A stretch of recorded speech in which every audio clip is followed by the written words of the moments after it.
अच्छा ठीक ठीक बैठो, मैं पट्टी करता हूँ आपको। अरे नहीं नहीं नहीं नहीं, हम लोग फौज हैं, हम लोग। बैठो बैठो, हम लोग फौज हैं। बैठो बैठो, चलो। अरे हम लोग फौजी हैं, कुछ नहीं करेंगे। आपकी सेफ्टी के लिए आए हैं। बैठो बैठो बैठो बैठो, आपकी सेफ्टी के लिए आए हैं।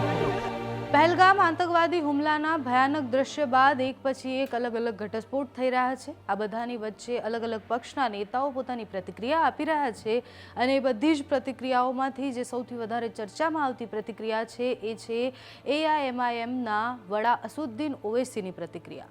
આજે એમણે આ હુમલા વિશે વાત કરી છે। હુમલા વિશે વાત કરતાં એમણે કહ્યું કે આ ખૂબ નિંદનીય ઘટના છે। અમે પહેલગામના આતંકવાદી હુમલાની સખત નિંદા કરીએ છીએ। આ ઘટના ઉરી અને પુલવામા કરતાં પણ વધારે દર્દનાક છે। અમને આશા છે કે સરકાર આતંકવાદીઓને પાઠ ભણાવશે।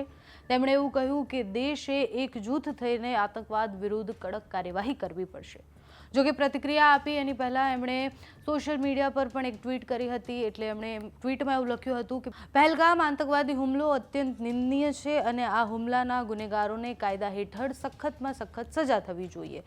હુમલાના પીડિત અને જેટલા પણ પરિવારજનો છે એ બધાને અમે સાંત્વના પાઠવીએ છીએ। અમારી સંવેદના એમની સાથે છે। જેટલા પણ ઘાયલ થયા છે એ બધા જ લોકો જલ્દી સ્વસ્થ થઈ જાય તેવી પ્રાર્થના છે।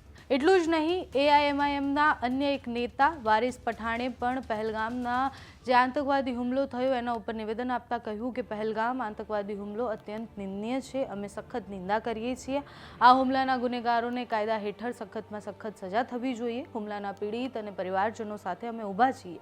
મૃતકોના પ્રિયજનો સાથે અમારી સંવેદના છે। ઘાયલ ઝડપીથી સ્વસ્થ થાય એના માટે અમે પ્રાર્થના કરીએ છીએ। નેશનલ લેવલથી જેટલા પણ નેતાઓએ પ્રતિક્રિયા આપી એ બધાનું એવું કહેવું છે કે આ બધા લોકો ઉપર કડક કાર્યવાહી કરવામાં આવે। આપણે બધાએ એકજૂટ થઈ અને આતંકવાદ સામે લડવાનું છે।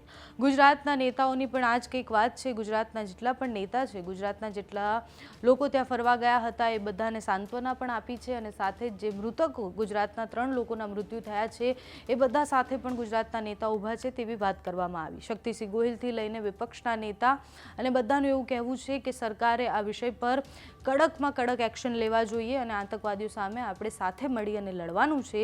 એટલે પહેલીવાર જ્યારે દેશમાં કોઈ આવી આપત્તિ આવે છે ત્યારે પક્ષ બાજુ પર મૂકી અને આપણે દેશ માટે લડવાનું હોય એ અત્યારે દેખાઈ રહ્યું છે। તમારું આ વિષય પર શું માનવું છે અમને કમેન્ટ્સમાં જણાવજો। અત્યારે આ વિડીયોમાં બસ આટલું જ। જો તમે અમને યુટ્યુબ પર જોઈ રહ્યા હોય તો સબસ્ક્રાઇબ કરજો, ફેસબુક પર જોઈ રહ્યા હોય તો ફોલો કરજો, અમારા આ વિડીયોને લાઇક અને શેર કરજો।